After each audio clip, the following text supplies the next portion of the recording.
It was about 10 p.m. and it was raining just slightly. And I saw something crossing the road in my headlights, so I turned on my high beams. And there was something gray moving on all fours at about the same speed as you would see, say, a German Shepherd, not running, but moving at a pace at which it wasn't worried, but still moving quickly. And it went from left to right.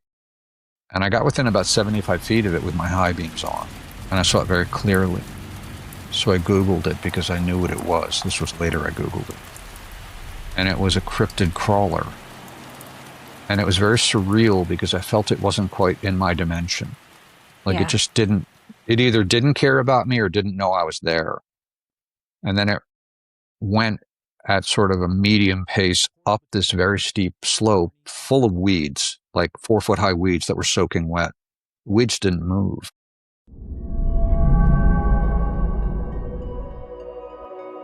Welcome back to Starseed Essence Media. I'm Eva Rozier, your host. Today we have Jim. He is a lifetime experiencer. We're going to talk about the cryptid crawlers and interdimensional beings that exist in this realm and on the other side as well that can maybe shift shape. And we're going to discuss Sasquatch, Bigfoot, and a lizard beings. He had an experience with 5 Native American beings that presented themselves to him when he bought this special land. And we're going to deep dive into some North Carolina beings that exist up in the mountains there. Jim, welcome to Starseed Essence, the portal between worlds. Thank you. It's always such a wonderful time to see you. The very first thing that ever happened was we bought some land in western North Carolina to build a cabin. And I was sleeping in my car on the land so I could save money and be very available to the contractors. And the very first time I slept on the land, I woke up and my feet were facing toward the back of the vehicle. And it was sometime in the middle of the night. And there were 5, 7 to 8 foot tall Native Americans with long black hair staring in the back window at me. And they felt very benevolent, frankly. They felt friendly, but they seemed a little surprised that I could see them. And they were sort of turning their heads, talking to each other. And I got up on my elbows a little bit and sort of just took it all in and mentally said hello. And they all slowly turned around and began to walk away. And I learned later through meditation and experience on this land that they are the guardians of this land. And an aspect of that I think was quite fascinating was I have a very good rapport with my contractor. And he asked me, one thing was, what would you like to do with these large stones? And I said, well, put them around down here at the bottom, sort of as an entrance to the property. And he lined up 5 stones in a row. And they reminded me so much of these guardian beings. And again, the rhetorical question of how do these serendipities happen? And I think somehow people are just led to these things. Mm-hmm. The next thing that happened that was quite fascinating was, again, I was sleeping in the same spot on the property a few months later. And it took about 18 months to build this house, so I slept in that car a lot. I think I slept in that car 100 nights. And I woke up pre-dawn, probably 5 a.m. It is pitch black. You can't see your hand in front of your face. Same way, I was on my back with my head toward the engine, my feet toward the back of the car. And I knew I was being watched. And I got up on my elbows, still facing the back of the car. And from the front bumper, and I mean right at the front bumper, something roared so loudly it rattled the air in my lungs. I mean, not kind of, sort of. It vibrated my entire body. And as I lay there, I was reminded me of a thought of one of my first teachers. And she simply said, it's always better to ask to be friends. And so I put that into my mind. And I was told telepathically, if you turn around and look at me, I will kill you. That was a big statement. So I again said, I'd rather be your friend, and the energy changed. but I didn't turn around. I couldn't have seen anything if I had wanted to. And that was kind of the end of that incident. So again, we're going to go forward a few months. I believe it was early fall, and I was woken up about 2:30 in the morning, again in my car, same spot on the drive. And I heard tree knocks. So I got out of my car and I heard the dogs. There were 5 hound dogs that lived about 300 yards up the road in a trailer. Just what you think, big, friendly, woofy hound dogs that probably weigh 110 pounds apiece. And those dogs were baying in fear, absolute abject fear. And then I heard the long, slow howl of what I believe was Bigfoot. And it was just a really, really long, 15 seconds long.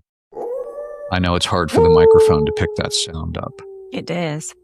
Right. And so about 4:30 in the morning, it happened again. The first calls were from about 300 yards away, so close to that trailer with the dogs, dead north.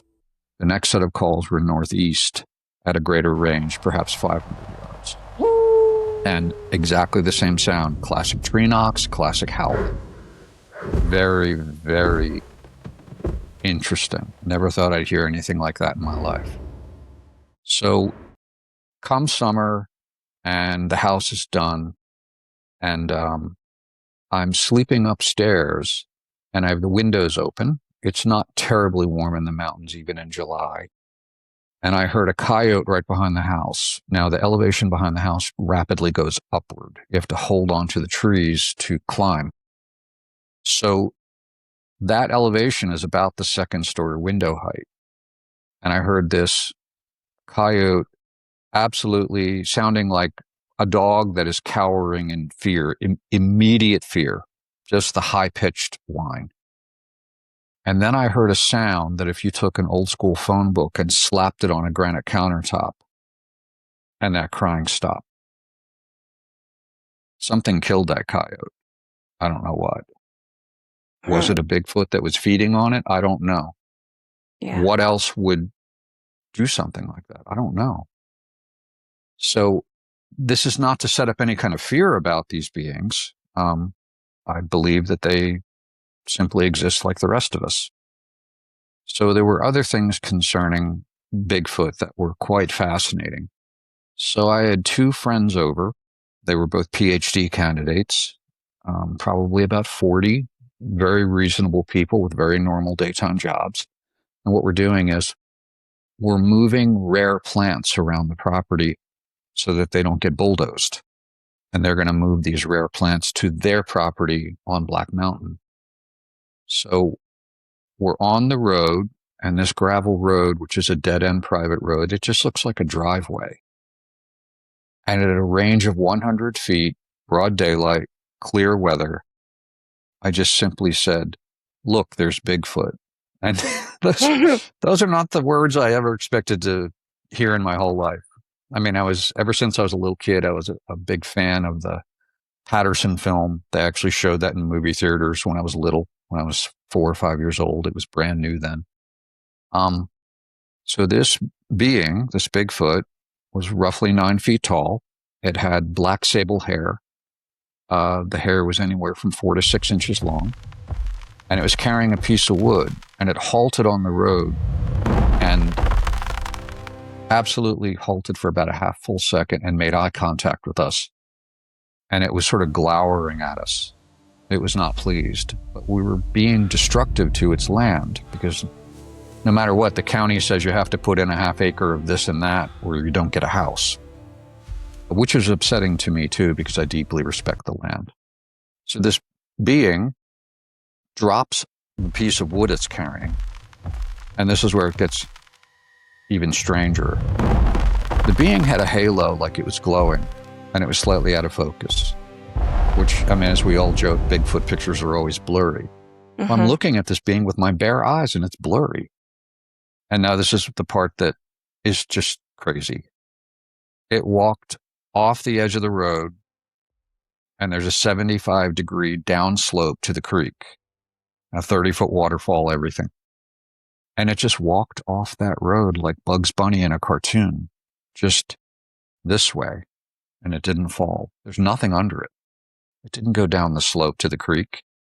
It just kept going and disappeared into the treetops. Wow. As an aside, I was at a festival and I asked a Seminole woman, a grandmother. She's one of the tallest women I've ever seen in my life. And I guess the Seminoles are a fairly tall group. And I said, do you think these beings are interdimensional? And she just was like, oh, yes, of course. Of course they're interdimensional. Mm-hmm. And she was done with it. That was the end of that point. And I thought that was such a fascinating statement. So I'm going to keep going on these beings. And as crazy as it might sound, they prefer to be called beings of the forest, but I'm not going to. People just say Bigfoot for clarity, and that works. Okay. Right. So my neighbor was selling her home. There's a little log cabin right across the street. Otherwise, this is a very, very rural setting where you can't see another property. And she had just simply gotten too elderly to manage the property. So the property was under contract, and I went over to visit her. And she was kind of a very otherworldly person herself, very fascinating. And she had this back screen door on this property, which she had owned for 19 years. And that back screen door took a huge amount of effort to open and close. I think they used a parking brake for the springs. It was so strong. And as we're standing in her kitchen, the screen door opens. There's not a breath of wind. So it swung open, stayed open for 15 seconds, and very slowly closed. And if you were going to open that door, you needed both hands and your body weight to pull it. And then I felt them. And there were two beings that I believe were Bigfoot in the room with us. And they were the guardians of her land. And they said to me, if the people who have this house under contract do not fit in, we will not let them stay. They must respect this land. Mm-hmm. And just so everyone knows, they're the best neighbors in the world. I just love both of them so much. They're the nicest people. So not the last, but one of the bigger things that didn't happen to me.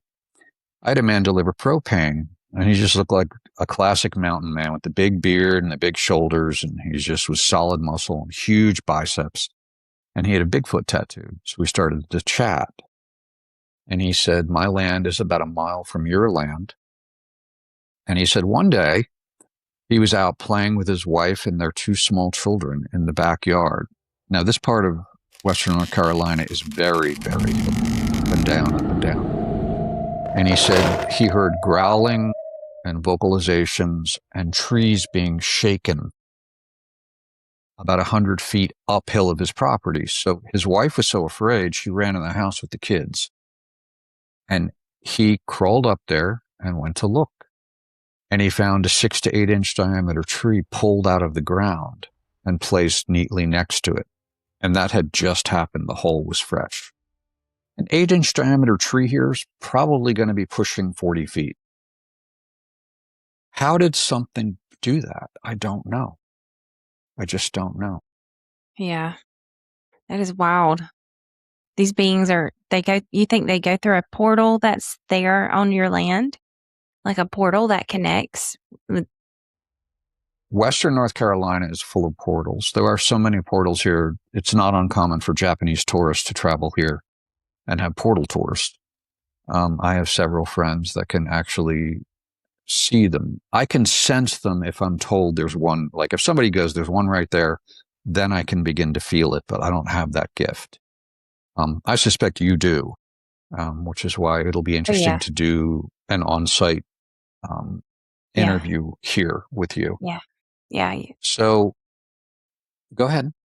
I was going to say your whole property is a portal, I think, just by looking at the There's a lot. Explain to the audience, okay, these stones that were left on the property, you took them and you put them in like a circle and they're like waist high, right? Big. And what else did you do? Like, how did you collaborate with a contractor? Okay, so I visited England for a month of shamanic training, and I fell in love with their um, monoliths, their stone monoliths that they have there. They're kind of everywhere, England and Ireland. So I came home, and my contractor just said, "What do you want me to do with these rocks?" And I was like, "I don't know what you mean." And he goes, "We have many rocks the size of Mini Coopers on this property. We need to do something with them, so let's do something." Because he still had the backhoe on the property. So I said, "All right, you want to have some fun? Let's do a stone circle." And we built a stone circle, a 38-foot stone circle. The stones were on average, the four big ones are about 8 feet long. So we put them 30% in the ground. So they come up to, about here. I'm 5'11". And then what I then did was those were put north, south, east, west. And I just put them where I thought they belonged. And the backhoe operator and I really, really got along. So I then did an inner stone circle, and I did the golden ratio, which is like 1.6 something or other. That was the distance inward from the outer. And those stones were put on the intermediary cardinal directions. And so you kind of have a circle within a circle. And then the fascinating thing is there's a group of trees around the stone circle. So when you lay in the stone circle, you're in 3 circles at the same time. A lot of serendipity. So then some friends visited, and they grabbed my dowsing rods, and the one person was very gifted with them. And she dowsed the stone circle for fun. And the energy lines, the ley lines, I guess some people differentiate perhaps the difference between a ley line being an artery and an energy line being a vein. I'll have to investigate those thoughts, but they seem logical. So suddenly, right in the middle of the stone circle, you had the perfect north, south, east, west bullseye of 2 energy lines. Again, Yeah. and it's a rhetorical how. And I asked a gifted friend who visited, and I said, "What do you think?" And she said, "Well, the lines were there, and your stones created even more energy from them." And I'll just add this bit. You can look on YouTube. There's a man from Scotland who went to the different stone sites in England, and he used modern electronic devices to measure the energies. And this was his scientific opinion, which I do agree with. A lot of the stones, when they point up, they act like an antenna for the energy coming across from below, because so many of these stones have quartz in them, and quartz does vibrate. So the stones that I put in, because they were the stones on the property, are full of quartz and ruby. The rubies are tiny, maybe a millimeter, maybe a millimeter and a half, but there's a lot of them. Yeah. I was also called here. I was told again by these beings that we would commonly call Bigfoot, that this was a place of spiritual and physical sanctuary, which is also why I don't tell anyone where it's located. And it needs to stay hidden except from the people who need to be here. So all of these things happened, and the most surreal part that ever happened to me, I got confirmation on 3 months later. So I would lie in bed at night, and the sensor light on the driveway would turn on, and I would wake up, and I could sense that there was a female Bigfoot in the room with me, like a mother figure. And she would interact with me. And this is unseen telepathic. And this would happen perhaps for a year, pretty commonly. And I found out from the podcast Jimmy Church, he had a Bigfoot researcher on. That researcher has since passed, I believe, but he's from sort of like the Minnesota part of the world. And he said that that's how he began to interact with this interdimensional Bigfoot type of being.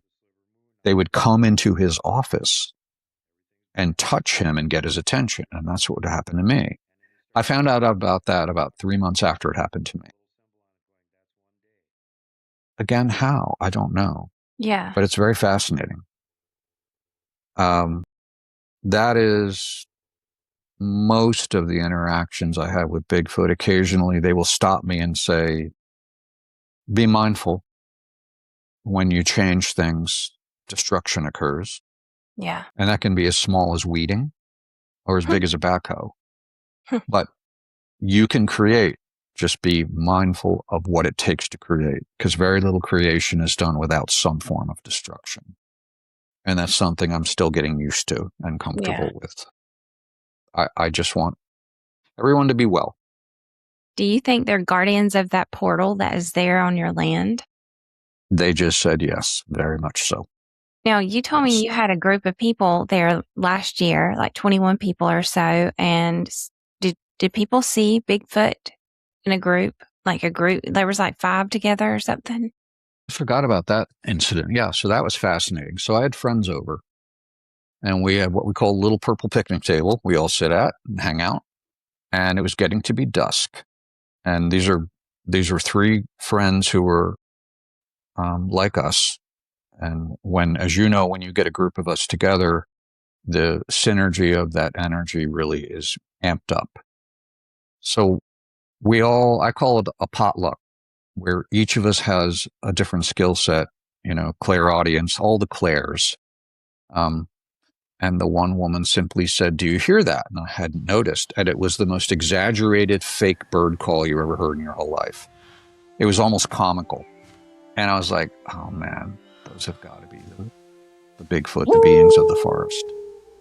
And they're like us. They're not shy people. They go to look. So we stood up and we went to look. And again, the sun is you're at dusk at this point. And as we stood up, small rocks were tossed in our direction to get our attention. And she said, we're going to walk in the woods now. So we went down the gravel road. The gravel road ends and it turns just to dirt. And as we're slowly walking, maybe 20 minutes away from the house, we probably got about 1.5 miles total. You could hear them around us, and you could discern there were 5 of them, both a physical sound and a knowing. Now, one of the other people in the group, when it comes to this type of stuff, she and I connect well. We kind of finish each other's knowings. And as we walked, we reached a point, and me and this woman both looked up the hill, up the mountain. And there was a very tall being there that was, let's just say, someone to be wary of. And they were probably a total of 11 feet tall, and they had antlers. You actually see the outline of this being a lot in shamanic paintings. So just a very tall, willowy being that's probably 9.5 feet tall with deer antlers. And this being simply said to my friend and I telepathically, I am not bad and I am not benevolent. I just am. But I am an opportunistic feeder. And I suggest you leave. And you could feel the Bigfoot acting like guardians and sort of going, time to go home, children, time to go home. Yeah. And we did. We scampered on home. Okay. Yeah, right. And so that's, and I say this with just sort of duty. That's a part of the forest I don't go in anymore after dark. And I'm not afraid of the forest after dark in the least. I walk the road pretty commonly. So that was sort of the most something out of a Netflix type experience. Yeah. But it felt very welcoming and very loving. And even the warning was given in a way of, you belong here, but be aware. Yeah. Like respect. They respected you and to say, hey, back up. I would like to jump to a different type of cryptid, if that's okay. Mm-hmm.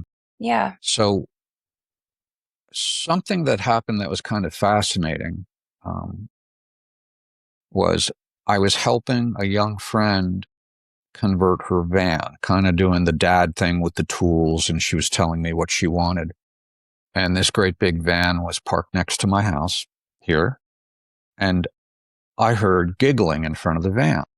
And I simply said to her, "You have much better hearing than I do. Can you go locate where that's coming from? Because I should be able to see whatever is making that giggling sound." And it sounded like small children. So she walked over there and she goes, "I'm standing in front of where they are and I can't see them." And I walk over and you could hear them plain as day. They were probably 6 or 7 feet in front of us and you couldn't see any. And then suddenly their voices were down the hill in the next hollow. So we go running down there as fast as we can through the woods. And I said, "They're heading for the pond." And how did I know that? I don't know. We ran down, and they were sort of, this was fun to them. And it was fun to us. We ran down by the pond and we could sort of hear them moving around us a bit, giggling. And I asked, "What do you think they are?" And she goes, "They're gnomes." "What?" "Like the little lawn ornament." "Yeah, they're gnomes." Okay. Okay. So the next story I'm going to relate, because I feel it's sort of hand in glove to what just happened. So maybe 6 months later, I'm standing on my driveway and there's a woodshed at the top of the driveway.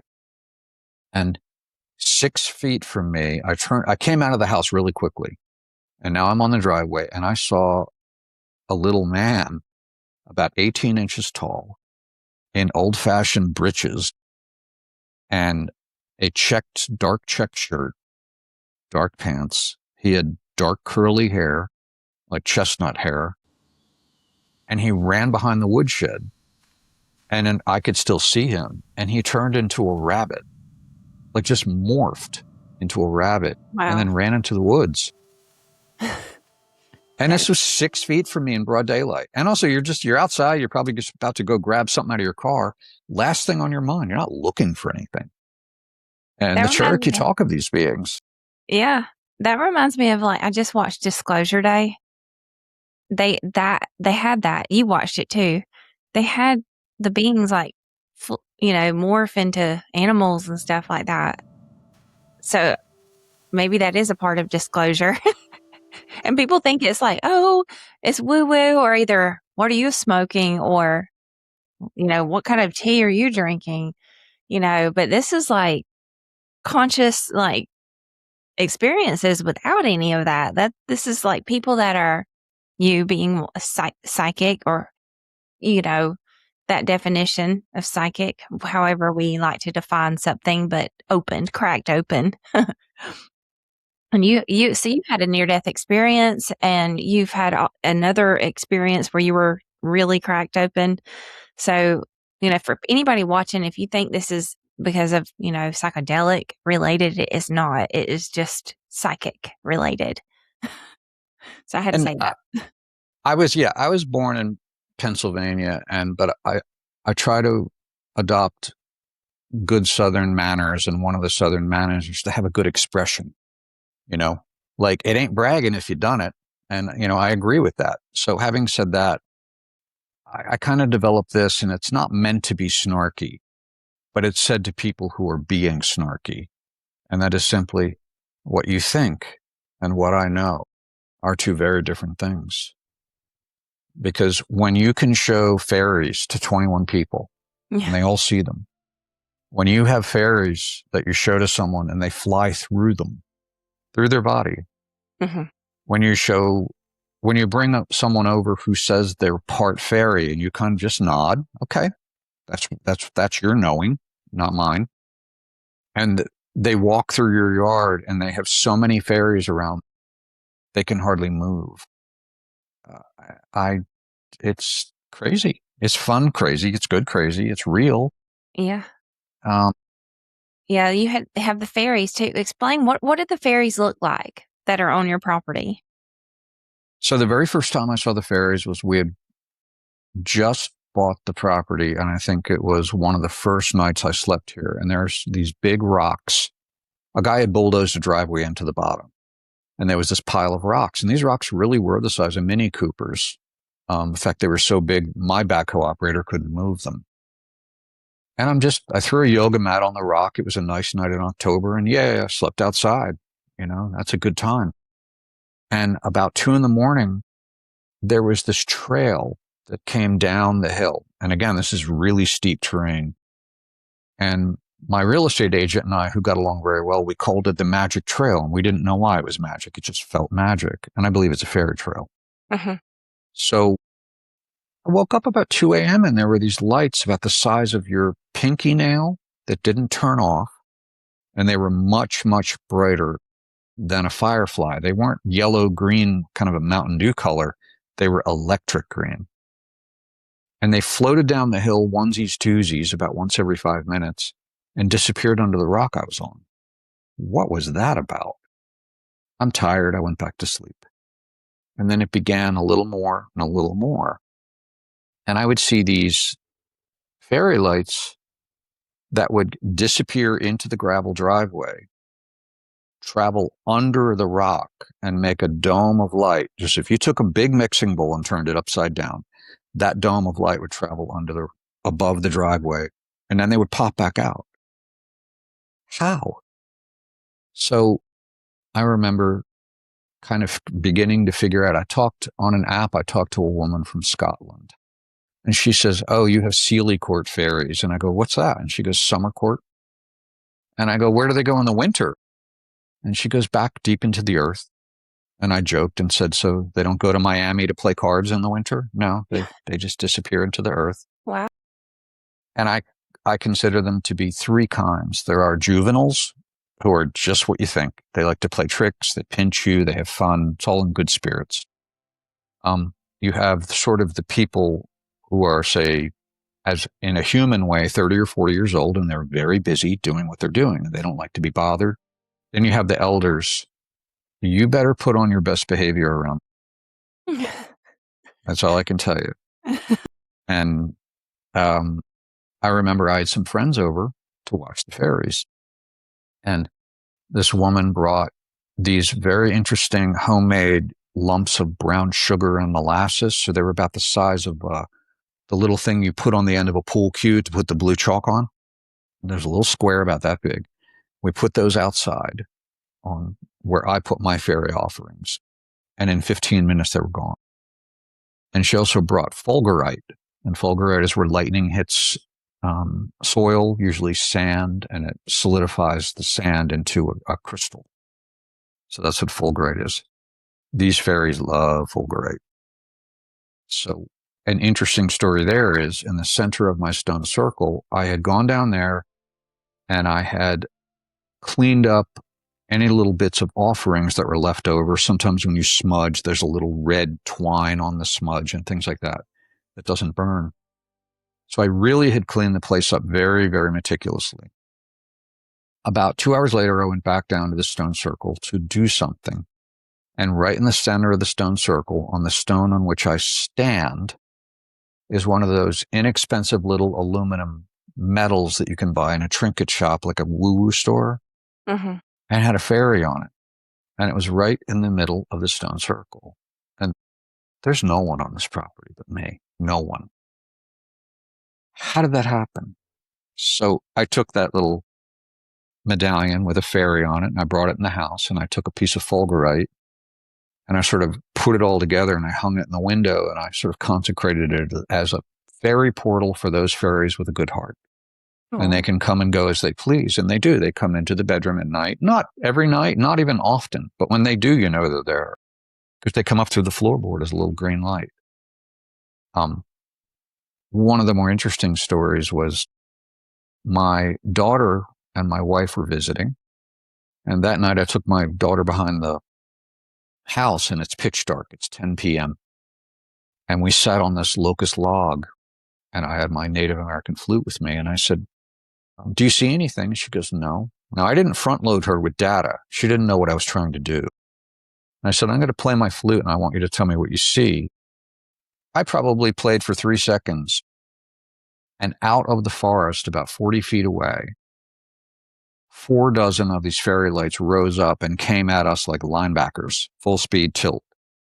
And one, before they even got halfway to us, she stood up and she goes, "Oh my God, they're fairies."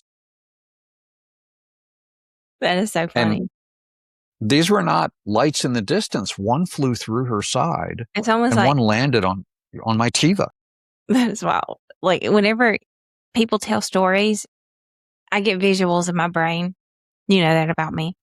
But I was getting visuals from the fairies, and they were saying just then, we were excited. We wanted to hear to the flute. We were heading there like immediately. We're like, oh, heck yeah, he's on it now. He's playing our favorite instrument. They love it. And one night I felt very honored because as I played my flute, I ended and I heard the music. And that woman in Scotland told me, occasionally you'll hear them play music for you. And they did for about a minute. Oh, I really cherished that moment. And there have been moments where you get sort of a perfume smell, and I believe that's them too. And this is the relationship. My job is to tell the world that fairies are real, because what they want is they want us to take care of where they live, which is the little wild spots that are left. Yeah. And so, like, even though I put a very small house with a septic system on this land, so you literally have to bulldoze a half an acre, my job is to put it back better than it was, and I am. Sort of a permaculture forest type thing. Another fairy story that I think is fairly hilarious is, so a year later, my wife knows all these stories that I've told you. And she's a very hardcore scientist and a very logical person. And I said, "Do you want to see them?" And she kind of just said, "Fine." Right. And so we go out back and we sit on the stone wall that I built. And we're probably about 20 yards from where my daughter and I sat. Again, it's dark.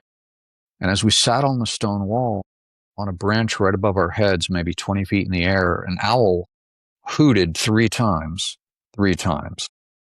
And even she looked at me and she goes, "That is so cool." And I said, "Okay, we're going to play now." So I began to play. And she has a very different energy than other people about these things. So 6 of them very slowly came out of the woods. They look like a solid green light that is on about the size of your pinky nail. And they tend to move about waist height off the ground. And these were sort of orbiting 6 feet from us in an oval about 6 or 8 feet in diameter. And she looks at me and she goes, "Well, couldn't they be luminescent insects?" And I said, "Well, one just flew the window of your car, which is closed." And she said, "Well, I didn't see that." And I said, "Well, that's a fair enough thing. In your mind, pick one and ask it to visit you." And instantly one flew 6 inches off her left hip and then returned to the group. Yeah. To this day, she still says they were just insects. And okay, that's fine. But it flew through her. But absolutely. Yeah. So absolutely the wildest thing that I think had happened was, again, I called this woman the fairy waitress. She's a waitress in town. And I said, "You need to come up and visit." And she squared it with her husband to stay here really late. About 9:30 p.m. in the summer is when they come out, about the same time as the fireflies. So I said, "Okay, it's time to go take a walk, see what's going on." And we went outside, and there's this rock that I meditate on about the size of a very big coffee table. And we looked down from the porch onto this rock, and that rock, like it was lit up from the inside by bright green LEDs for 15 seconds. And she just goes, "Whoa." And pretty much I did too. So we walked down, and to walk to the creek and back is about 400 feet each way. And that took us 4 hours. Because she had so many of these fairy lights around her, we were afraid to walk. Oh my gosh. It'd be like if you took a quart of paint and just spilled it on the kitchen floor around you and it glowed green. That's what it looked like. Wow. And I just don't, I've never, maybe she is part fairy. I don't know. Well, they really liked her though. The fairies exist, and they are a part of I would say, the light aspect to the interdimensional beings. It is all not all love and light, like we were talking about earlier, but you have also experienced some other type of beings. And I wrote down a non-physical being that you wanted to talk about, the lizard being thing, and a physical being. The lizard being was hard. So locally, there is a woo-woo store. There's lots of them. I don't want to name it. And I went in, again, I was at the phase of the house build. I was still sleeping in my car. And I went in pretty late to get a bite, and it was winter, so it was dark. And I was like, oh, the trinket store's open. I'm going to go in and I'm going to get some sage and something else, right? And so there's a person behind the counter about my age, and they are talking like a machine gun, just saying, I'm so connected. I never have to think about it. I'm just connected 24/7. I don't have to sleep anymore. I haven't slept in 5 days. And I'm like, Oh, nice to meet you too. So I go to the store and I get my sage. And I said, do you sell lighters? And the woman says no. And a woman behind me, who I'm getting right now, was an angelic protecting me, said, I have a lighter you can have. And so I put my stuff on the counter, and this woman behind me gives me a lighter. And the woman behind the counter at the register says, that'll be $9.55. And I put a $10 bill down and I looked up. And I'm very good with eyes. And I tend to stare deeply into people's eyes ever since I had this near-death experience. And her eyes were the eyes of an alligator, if you want to Google what that looks like. I don't mean kind of, sort of. And suddenly she knew I knew that she was different. And then I felt her trying to suck all the energy out of my body.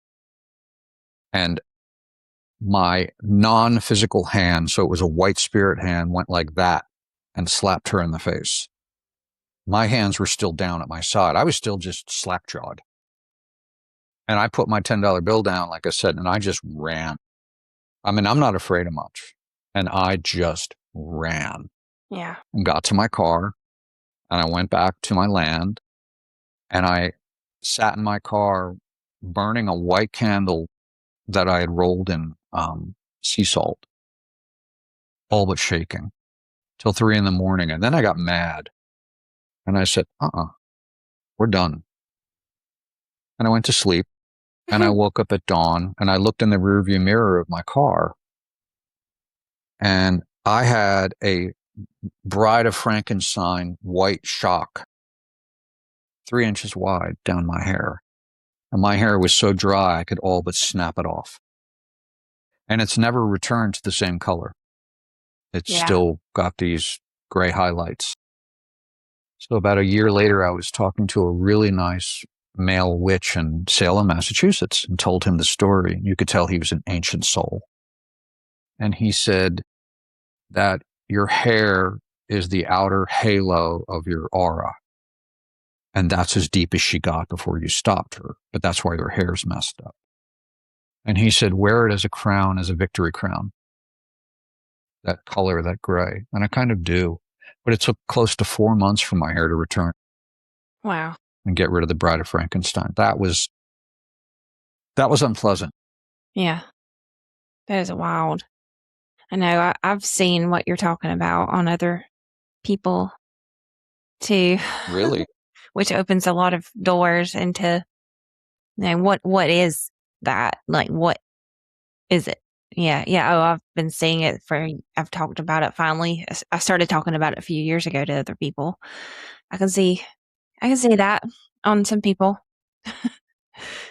And it makes me wonder, are they fully human, or why am I seeing them as human, but I can see their eyes like shift shape right in front of me? Like, I don't know. I'm learning also not to How does fear. it hit you emotionally?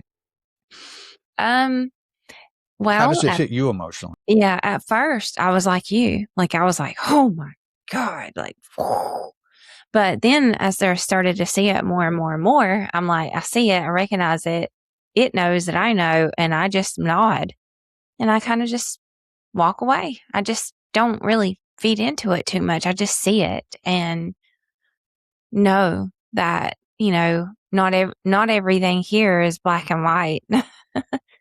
There's we all perceive things differently. And some of us do have, not all psychic abilities is like related to just seeing spirits or just seeing ghosts and being able to talk to loved ones that are on the other side. There's a multitude of psychic abilities. And one of them is some people can see these beings within the eyes. The eyes are the window to the soul.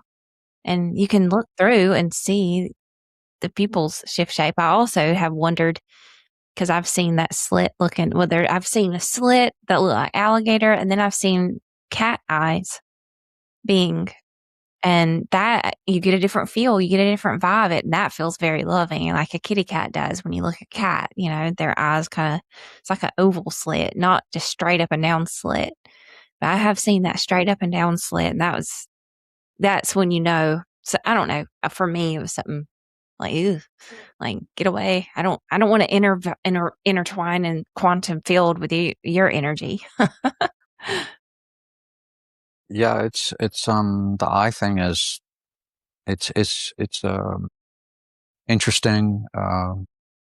It also allows me to sort of understand if a person would choose to interact with me because they're ready to expand a bit.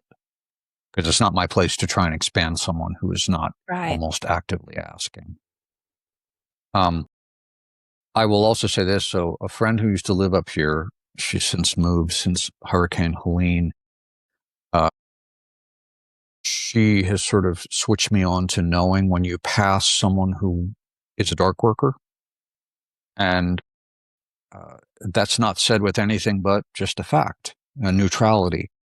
So I remember walking past a coffee shop in Asheville, and this man, he's probably about 30, he had dark curly hair, he had very, very dark eyes. And we looked at each other and we both knew, light worker, dark worker. And we both just kind of went, hello, and just kept going. Yeah. That's the bridge to this sort of lesson that this friend taught me. Hurricane Helene that came through the Asheville area and was so unbelievably deadly and destructive was to cleanse this part of the world of a lot of energies that needed to be cleansed.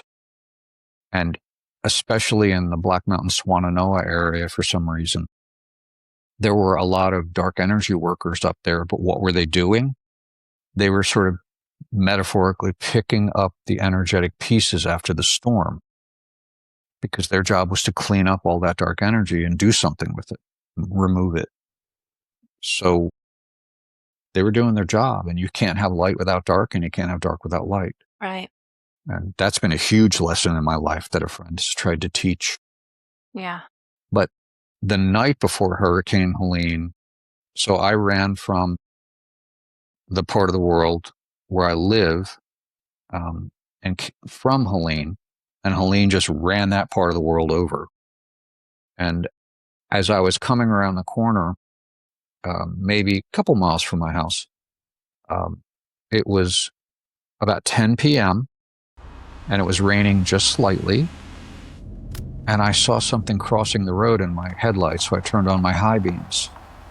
And there was something gray moving on all fours at about the same speed as you would see, say, a German Shepherd, not running, but moving at a pace at which it wasn't worried, but still moving quickly.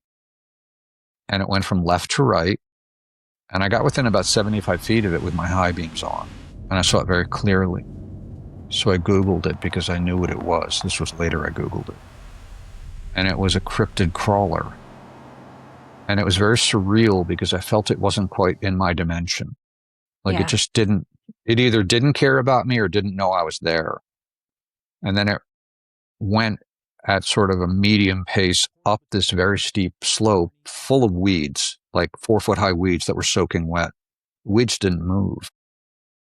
Like it was moving along the ground, but it wasn't interacting with this reality. And very frankly, I never want to see another one of those things. Yeah, I bet you were terrified. I would be terrified if I saw that. Trying to not yeah, be because fearful. the cryptid crawler just looks like if you took a human, made them gray, shaved off all their hair, they're naked, and their arms and legs are super long, like you stretch them out like silly putty. It's just And they just crawl bizarre. on all fours. Yeah, right, right. And, moving maybe 2.5 to 3 times the speed of a walking human. Again, just sort of a dog loping across a field because it's happy, but not in a hurry to get anywhere. That's also known as like the Appalachian cryptid. Same thing. Appalachian cryptid crawler. It's also called something else. There's right, many. and it sounds like it's almost right. It almost sounds like it's a worldwide phenomenon. Mhm. Variations of a theme. So again, with this woman who moved away, right before she moved away, we went to the Blue Ridge Parkway. And this is still not terribly long after Helene, and there were a lot of these fogs that would roll through. And it was like something out of a Stephen King novel. There's a lot of fog up here. Okay. It's like Scotland. But this was the kind of fog you literally go inside and close the doors. So we're on the Blue Ridge Parkway, and she's teaching me about the fog. She's incredibly gifted. And she said, look down in the valley, because when you're up on the Blue Ridge Parkway having a sort of a pull-off area to just take in the view, you can see down several hundred feet and maybe 2 or 3 miles across. And this fog was moving up out of the valley toward us, and you could feel it. And I really think it wasn't good. And it felt like it was full of a lot of those who perished in Helene. And not to be any kind of conspirator, but I do believe a lot of people perished that people just didn't know about. Mhm. There's a lot of homeless. And, where do they live? Under bridges and things. And that storm just came through like lightning. Boom. Yeah. Nobody was Horrible. expecting it. Mm-hmm. But this fog, the simplest way to describe it is it's sentient. And it's not all of the fog, it's part of the fog. Huh. And it's That's just so interesting. Stephen King. Yeah. It's very unsettling. I was just watching a whole thing on I wouldn't. Skinwalker Ranch, and they talked about this.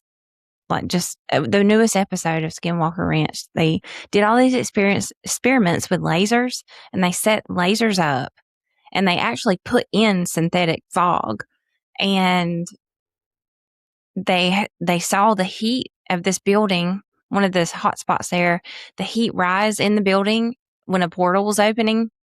And they've done all these crazy experiments, and they saw what you were talking about. It's almost like it turned like sentient, like it was alive, like a bubble, I don't know. Very interesting though. And they were like, what?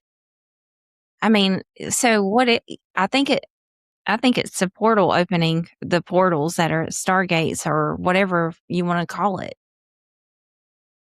I mean, there's so much to this, like, gaining understanding. Are we ever going to understand it all? I don't know. I mean, experiencing it. This story, I'm going to try and get the facts right, but I know I'm going to not quite get them right. So some women came from Africa, and I'm not quite sure what their title was. It was a very good, loving title, but sort of water witches. Okay, water shaman is a better term. Water shamans. And they came here because the French Broad River is one of the few rivers that flows backwards, in a sense. It's sloped a different direction than almost all the other rivers around it. And they came here to touch the water. And then they made a prediction. And they said, in 3 years, all of this will be washed clean. And 3 years later, Helene happened. Yeah. So that was something. Yeah. And so many people left this part of the world because they were no longer supposed to be here. Yeah. A few seems to have come, and there are those like me who are supposed to be here. Mm-hmm. It's I mean, this place is older than trees. It's older than bones. This is a very old place. And this land is sacred, and we do need to take care of it. And I truly, truly do my best. I mean, it breaks my heart just to weed. Yeah. And these beings who guard this land, they'll tell you, be mindful. Yeah. You can create, but just remember what you were doing. Mm-hmm. Like when we were getting the septic tank area ready to do a perk test, the county says everything over 6 inches high has to come down. So they can get through there, and they scan it with a laser so that they know exactly where the land is, yada, yada. And so I'm in there doing something I don't like doing. I've got a chainsaw. And I'm getting tired. I've been out there for several hours, and I felt or heard a whistle. And I knew that was my little message, pay attention. So I turned off the chainsaw and sat down. And they simply said to me, you're not being mindful. So slow down and remember what you're doing. Because if you have a like mindset of mine, these are alive, sentient beings, and you're taking their life. Yeah, I know. I'm the same. I don't like to pull the weeds, and I was just talking about with Jerry Wills. We were talking about that too. He was talking about how he could see the life force going when he was pulling the weeds. But what do you do? Yes, he is one of my favorite people, and I hadn't heard that story. That was such a good interview on your channel. Thank you. And I'm trying to think if there are any other. I guess there's one more that happened pretty recently at the beginning of July. So I'm pretty much in bed, and I hear, and this happens on occasion, come down to the road. Okay, because I'm like any other adult. I'm tired and I just want to go to bed. Mm-hmm. So I got dressed and I went down to the road and I sat. And I can see the fairy lights moving up and down the road. This is one of their favorite spots. And they would get within commonly 6 feet of me. And I sat out there for perhaps 45 minutes. But after not long, maybe 10 minutes, if you remember the character Dobby from Harry Potter, he looks like a little gray being, sort of elf troll-like. And in both my mind's eye and with my physical eyes, I could just make out this being who walked up to my right side, about the size of, say, a Cocker Spaniel. And it began to sniff my face. That's what I felt. And I simply said, I'm very fascinated to meet you. In my mind, I said this, but please, you're a little too close for my comfort. If you would just back away a little bit. And the being did. And it sort of interacted with me, more studying me, like a stray cat trusts you but doesn't trust you kind of thing. Although it had no fear of me whatsoever. But that's just sort of a metaphor for how it acted. And after about 15 minutes, it just sort of went back down the road. And a friend is a shaman, and he said, that is just a being as old as Appalachia, 200 million year old being, an elemental type being. Yeah. Because if there's one thing I do on this land is the elementals and I are supposed to interact. Yeah. Fire salamanders will come out and just stare at me for half an hour. Things like that. So that is kind of most of these interactions that I've had. Well, yeah, we hit the topics that I had written down. I was just looking. That's good. Yeah. And because I know you. And I really look forward to having you visit and do an on-site. That's going to be amazing. Well, so we can tell the story. I'll tell the story real quick. I was on my way last week to come up there, week before last, and didn't happen. Multiple people, didn't happen. It didn't happen. It didn't happen. And I happened to be one of the people. It didn't happen.